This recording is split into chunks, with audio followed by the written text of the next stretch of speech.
So yeah, diretso na tayo sa listahan natin. Yes, okay, so now we're going to be talking about our 10 favorite films of 2024, starting from 10th to first, basically. First being The most favorite. yeah. Uh-huh. Okay. Okay. Ano number 10 mo? Ang 10th ko sa ranking is Don't Cancel Me. Okay? Emilia Perez. Yeah, like parang, ano tawag dito, first, nare-recognize ko na it really fell short dun sa cultural themes that it was trying, or it is trying to tackle. So for example, tawag dito, yung portrayal niya ng Mexico and specifically trans stereotypes. Pero, at the same time, parang I do recognize na yung production quality nitong Emilia Perez is really outstanding. Alam mo yun? Hindi ko alam.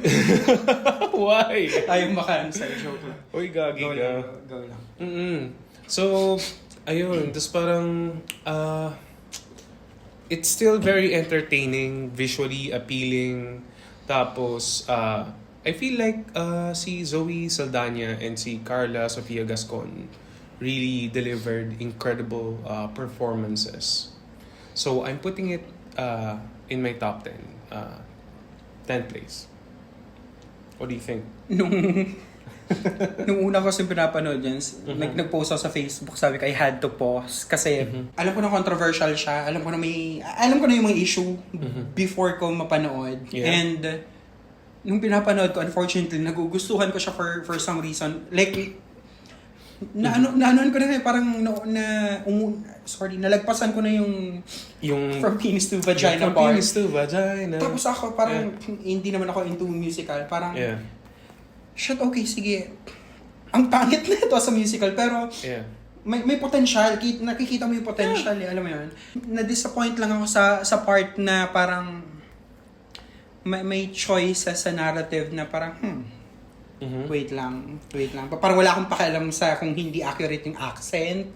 Wala akong pakialam kung hindi accurate yung depiction ng Mexico kasi ang dami naman sa Hollywood na hindi accurate yung depiction ng Mexico. Yeah. Siyempre, ibibigay mo yun sa mga tao doon kung na-hurt sila, it's valid. Pero, sa part na parang, wait lang, bakit biglang bumait yung character? Ba't biglang naging charitable yung nag-transition na siya? Na, ba't ngayon tinatry mong isolve yung problema na big part ka nun dati? So, doon ako medyo na parang talaga ba? Parang gano'n. Yeah. Though, I acknowledge na alam kong hindi to musical. May potential talaga to eh. May potential. Parang it could do without the musical aspect niya, alam mo yun. But you can practically say that with any piece of work and musical, to be honest. Pero yeah, parang I do, yung sa sinasabi mo, Ralph, na like, parang bigla siya naging mabait. Parang ako naman, parang nag-gets ko naman yung journey niya.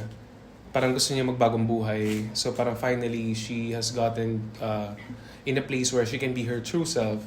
Parang feeling ko naman, kaakibat nun yung she also wants to do parang to do good or to do well or i-correct yung mistakes niya.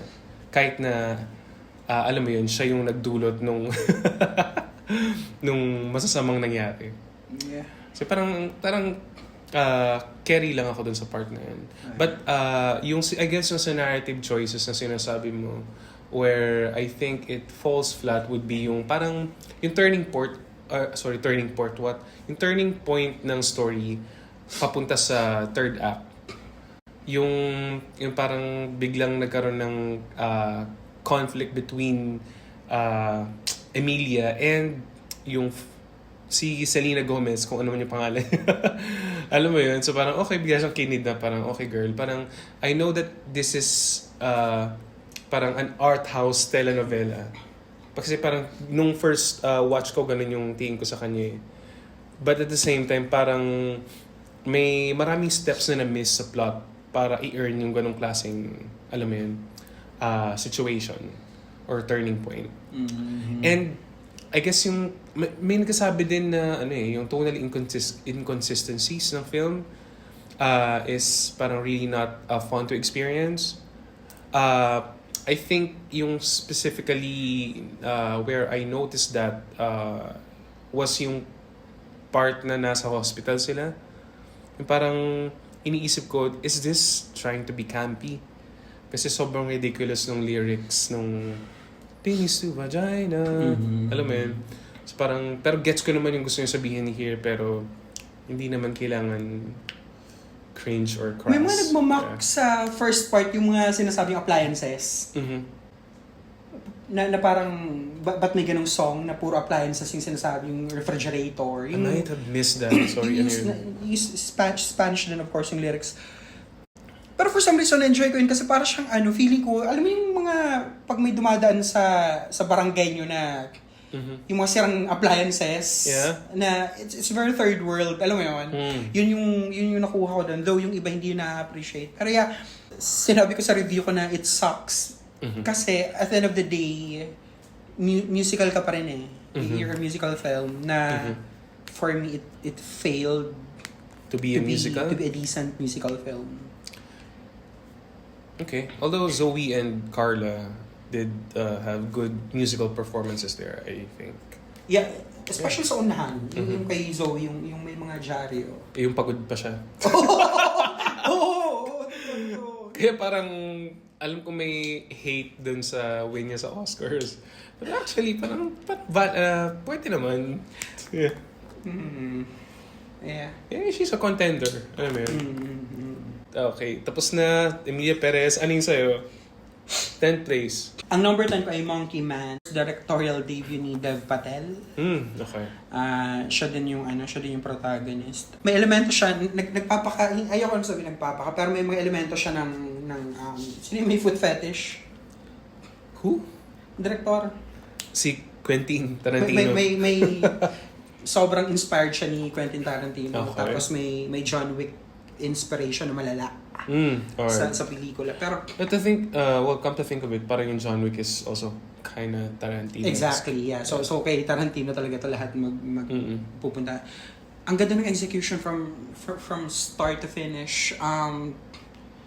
Hindi pala natin nasabi yung mga spoiler alert, pero given na yan. Yeah, it's a spoiler-full episode. Yeah, may queer side din yung story na parang nasingit mo yun sa isang setup na masyadong hindi mo siya maiisip na may papasok sa isang pelikula na ganun yung focus usually. Alam mo, very inspired yung film, pero it can still stand on its own. Wait lang, ito ba yung horror movie? Hindi, action film siya na revenge. Okay, sorry. Film. Monkey Man. Monkey Man. Okay. Sorry, The Monkey ata yung sinasabi ko. Oo, 2025 yan. Okay, 25 pala. Okay, go. Actually, nalito ako doon. Ang fun kasi, pinanood ko to dahil dyan. Sabi ko, tangina, nirelease na yung The Monkey. Tapos nung pinanood ko na to sa Max, nasa Max to eh. Sabi ko, tangina, hindi to, pero tangina, ang ganda. Though may bias ako sa action, anything action.